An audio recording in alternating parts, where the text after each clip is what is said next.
would always be sitting in the cafeteria, because he would skip classes, and he would be sitting in the cafeteria and he would be playing cards, but he was the scorekeeper, and he would always have this piece of paper with him and his pencil, and he would be sitting and drawing these really detailed faces and animals, and I just was amazed at what he could do, what he could create. I did my first manuscript when I was about 13 years old. I had never seen one before.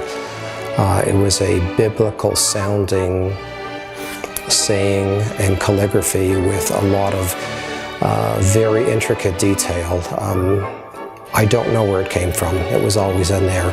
And it was a couple of years after that, he ended up in one of my classes, and he sat beside me because he recognized me.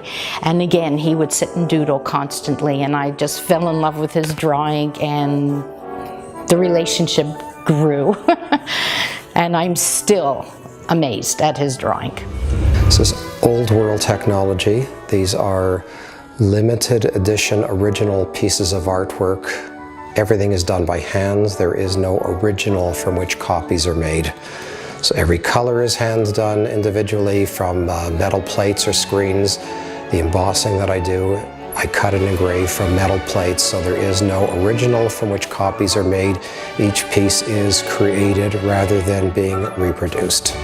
His love for the music and the appreciation, he brings it out in his artwork and his research.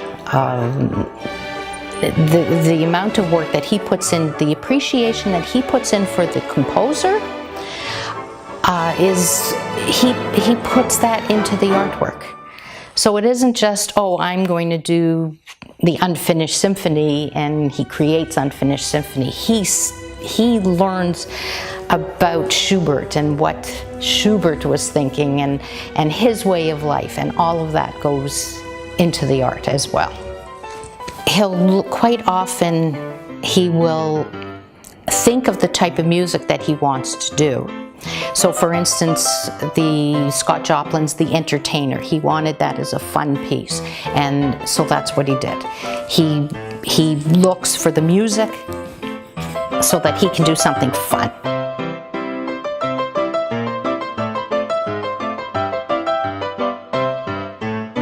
I actually have to pick up each piece of paper, do something to it, and put it down about 120 times. So I bore very easily, but there are just so many things, and it's always challenging. The printmaking process, even after 40 years, every time I pull a color and I lift the screen and I see the color, it's very exciting.